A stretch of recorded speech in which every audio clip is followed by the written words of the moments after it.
Alan, how significant was the moment with the spear tackle? I mean, everybody in the stadium, I think, felt it should have been a red. How significant do you think that was? Start off with an easy one, is it? Yeah. I think it was definitely yellow. I think even their players saw that. It's down to the ref's interpretation then. You know, as players, you can't go run up to the ref and start flashing reds. It's not in the spirit of the game, really, is it? But, you know, was there a high elbow there? Potentially, but like I say, it's not up to the player's interpretation. It's the man in the middle or the fourth official. What was your reflection on the game as a whole? First half, charged down from probably a bit passive inside defence.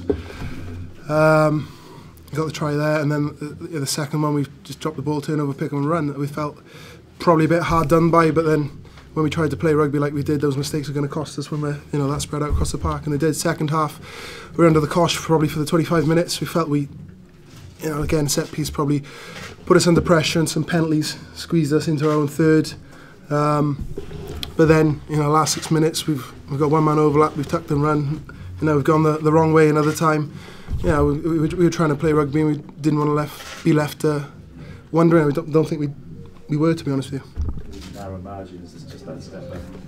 Yeah, most definitely. But I think going back to the back-to-back Racing games when we played after the autumn, you know, we came into it again. You know, I'm not taking nothing away from the Racing, but you know, those last 20 minutes where we snuck one from broken play again. You know, similar mistake midfield in the second game when we played Racing. They go and score in the corner. These are the critical points where you can't turn over, or if you do, you've got to have a pretty decent scramble defence, and you know it's self-inflicted a lot of the time. But in saying that, at least we know where we need to improve. Okay, I got another one, so sorry. How did you feel the try before half time was the turning point? Yeah, but like what with regards to pressure? Yeah. Yeah, but then again, like I say, they're both inflicted from individual error, if you like. And then when we had a bit of possession, we kept it. We looked pretty dangerous, and that's all we could have asked of ourselves. As you reflect on this competition now, obviously the quarterfinals is out of your range now. Are you reflecting on Europe as a whole? It's funny, we can probably take a lot from the losses we had in a sort of strange way, because we've been so close with a team that shouldn't be that close, a team that shouldn't be doing so well in the Pro 12, a team that's full of youngsters and full of also-rans, you know. But I'm pretty happy to be part of it, and you know, we'll continue to work hard and keep pushing for a quarter-final spot. You know, we have to look at next year now, but you know, there's a bit of stick and carrot after this year.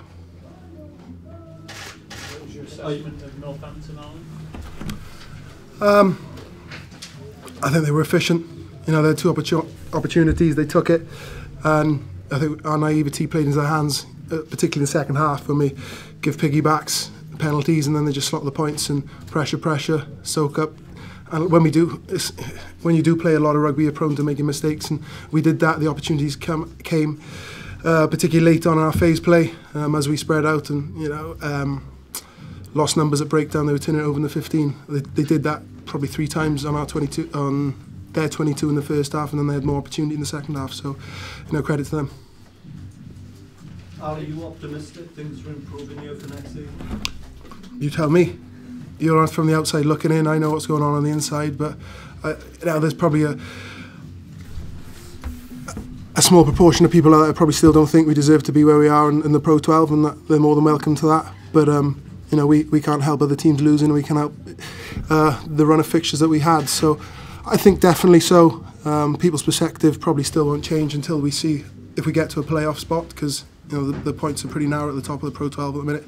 But you know, I've been involved here for a long time with a lot of big names. That was diluted somewhat last year, but you know, credit to the guys that have stepped into the breach and put their hands up. I think you know that's a question for you to ask yourself.